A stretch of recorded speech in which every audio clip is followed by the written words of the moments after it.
السلام علیکم، میرا نام ہے مبشر لقمان اور آپ دیکھ رہے ہیں مبشر لقمان یوٹیوب چینل۔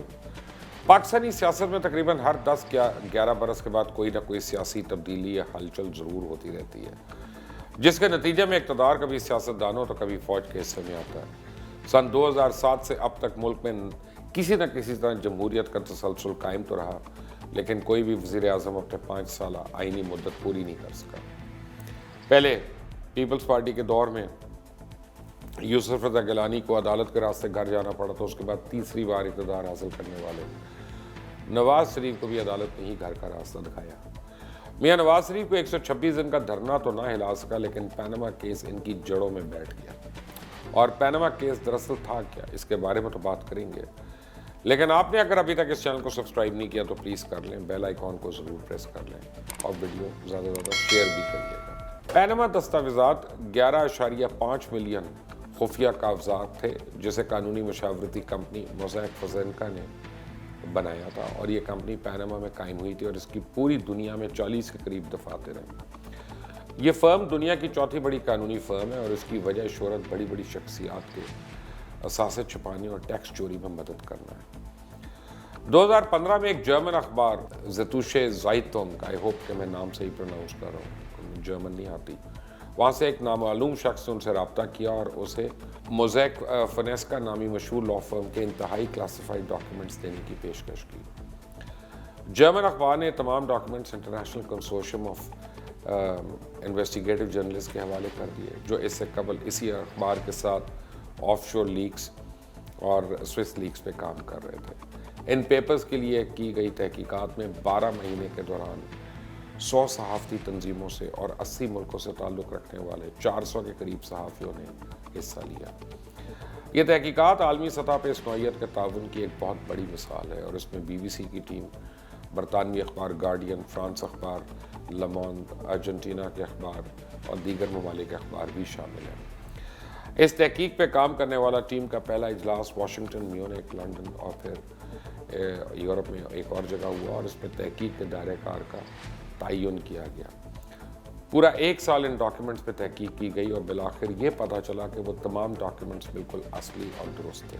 جرمن اخبار نے اس پورے ڈیٹا کا خلاصہ رپورٹ کی شکل میں اپریل 2016 کو جاری کر دیا اور اسے پینما پیپرز لیک کا نام دے دیا۔ اس وقت تک ہونے والی تمام لیکس میں یہ تاریخ کا سب سے بڑا لیک تھا، جس میں تقریباً 225 کروڑ ڈاکیومنٹس تھے، جن کا حجم 2.6 ٹیرا بائٹس تھا، اور اس میں 2,14,000 افراد، کمپنیز، ٹرسٹ اور فاؤنڈیشنز کی تفصیلات تھیں۔ ان سب میں 436 پاکستانی شخصیات تھیں، اور ان شخصیات میں ہی سابق وزیر اعظم پاکستان میاں نواز شریف کے 4 میں سے 3 بچوں کا بھی ذکر تھا، اور شریف خاندان کے علاوہ پاکستان کی 20 سیاسی شخصیات اور ان کے افراد خانہ جو مختلف سیاسی جماعتوں کا حصہ بھی ہیں، یہاں تک نظام قانون سے تعلق رکھنے والے بھی کہیں نہ کہیں اس فہرست میں تھے اور ہیں، ابھی بھی ہیں اس فہرست میں۔ شریف خاندان پر پینما چارج شیٹ سڑکوں پر احتجاج سے شروع ہوئی اور عدالتوں میں جا کر پہنچی، اس پر کمیشن بنایا گیا۔ اس کے بعد قطری خطوط اور کیلیبری فنڈ کی بھی انٹری ہوئی اور پہلا راؤنڈ بغیر کسی نتیجے کے ختم ہوا، جس کے بعد نیا سال، نیا بینچ اور نئے وکیل، لیکن ایک نیا قطری خط، اسحاق ڈار کی وضاحت اور خواجہ سعد کی کھلی کتاب والی مثال بھی حالات میں بہتری نہیں لا سکی۔ نواز شریف آرٹیکل 62-63 کا شکار ہو کے تاحیات نااہل ہوئے، اور اب تک مختلف ریفرنسز میں شریف خاندان کے لوگ سزائیں کاٹ رہے ہیں۔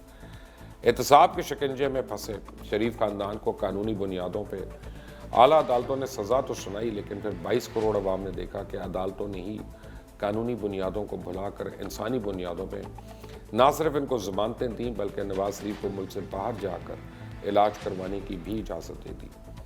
یہ تو شریف خاندان کی مختصر کہانی تھی، لیکن پینما میں آنے والے باقی 400 سے زائد افراد کا کیا بنا؟ ان کے خلاف کیا کارروائی ہوئی؟ جن بااثر خاندان کے افراد خانہ کے کئی آف شور کمپنیز کا پتہ چلا، ان کے کاروباری معاملات کی کتنی جانچ پڑتال ہوئی ہے؟ کتنوں کے خلاف عدالت نے براہ راست ریفرنس دائر کرنے کے احکامات جاری کیے ہیں؟ حالانکہ جماعت اسلامی کے امیر سینیٹر سراج الحق پٹیشن لے کے سپریم کورٹ بھی پہنچے۔ 25 نومبر 2017 کو سپریم کورٹ کے 2 رکنی بینچ نے نیب کو حکم دیا کہ وہ ایسے 436 افراد کے بارے میں